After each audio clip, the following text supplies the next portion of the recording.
Assalamualaikum warahmatullahi wabarakatuh. Pada siang yang berbahagia ini, kita akan melanjutkan proses perkuliahan kita dengan menggunakan salah satu media adalah media melalui video, ya.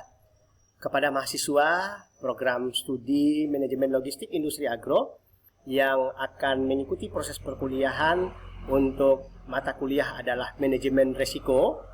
Pada kesempatan ini kita setelah menyatakan pada minggu kemarin, yaitu adalah silabus tentang mata kuliah, kemudian beberapa standar kompetensi yang ingin dicapai termasuk kontrak perkuliahan. Nah, hari ini saudara mahasiswa pada pertemuan pertama dalam arti kata dengan materi yang pertama, yaitu adalah konsep risiko.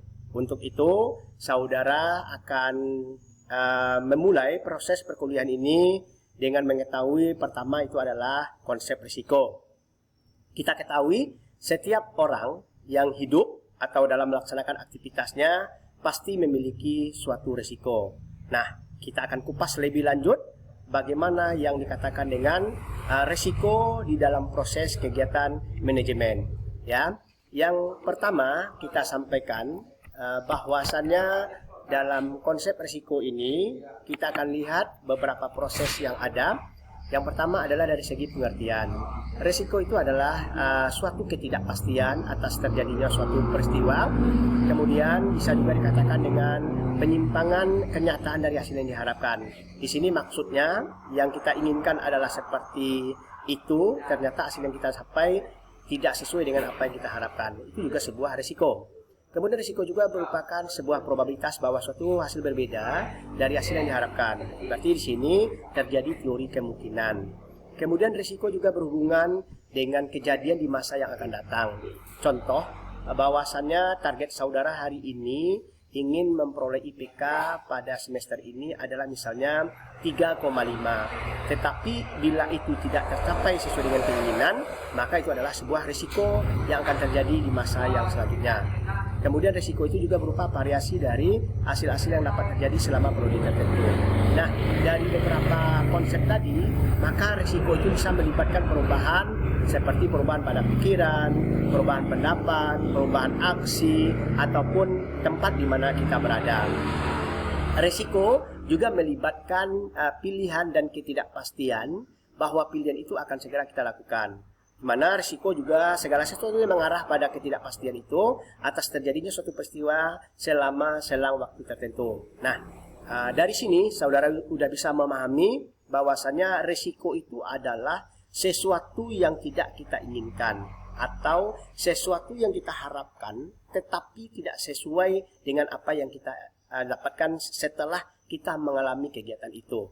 Dari sini dikatakan bahwasannya akibat yang kurang menyenangkan atau merugikan atau membahayakan dari suatu perbuatan atau tindakan yang kita lakukan itu bisa juga diberi definisi daripada risiko.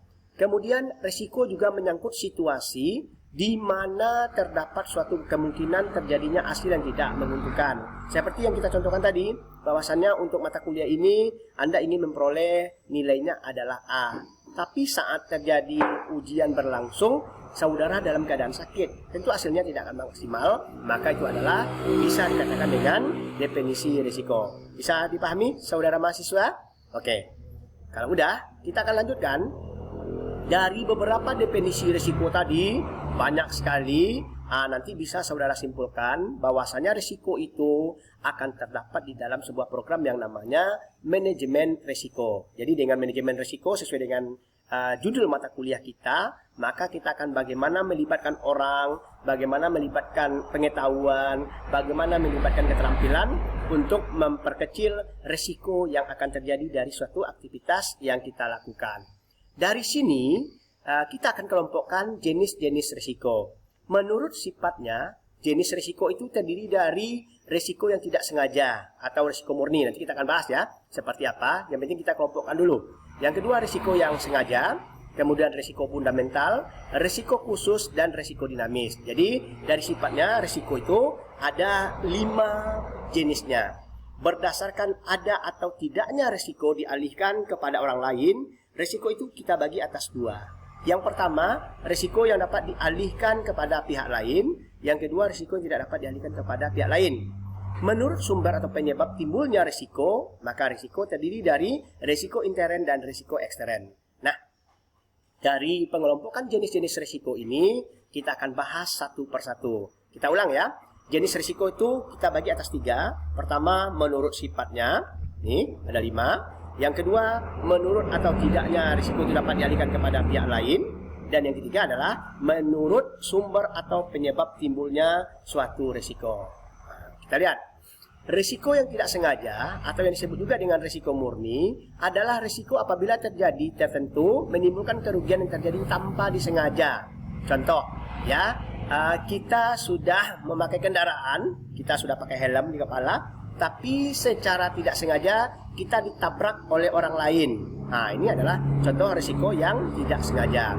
Kalau risiko sengaja adalah ditimbulkan oleh yang bersangkutan agar terjadinya ketidakpastian memberikan keuntungan kepadanya. Contoh, saya malas kuliah karena dosennya tidak akan datang. Ini adalah risiko yang disengaja.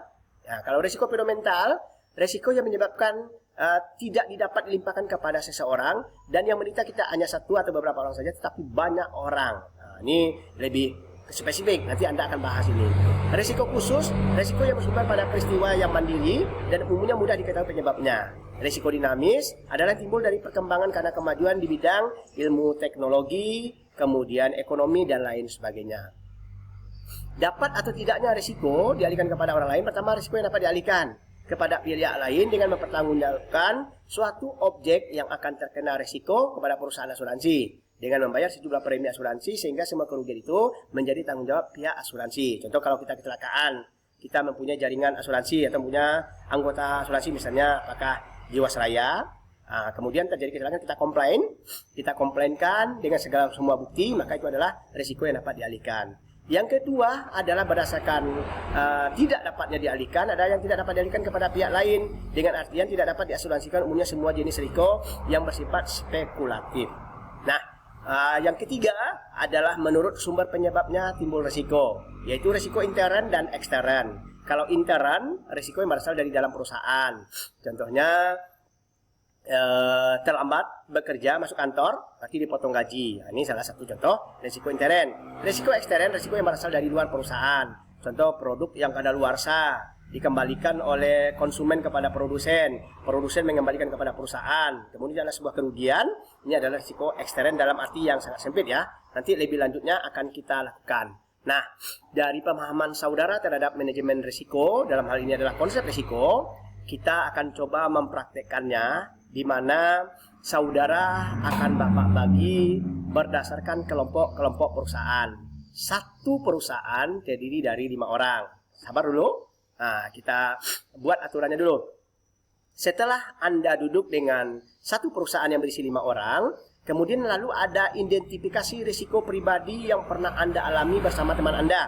Berarti masing-masing orang menceritakan risiko pribadinya. Berarti kalau seandainya 5 dalam perusahaan, berarti ada 5 contoh risiko pribadi. Kemudian klasifikasikan seperti tadi, mana risiko menurut penyebabnya, mana risiko menurut dapat dialihkan atau tidak, dan yang ketiga mana yang bersifat risikonya apakah intern atau ekstern. Kemudian yang keempat, saudara buat definisi risiko menurut Anda berdasarkan soal nomor 2 dan nomor 3. Dan yang kelima, Anda buat kesimpulan risiko itu berdasarkan klasifikasi.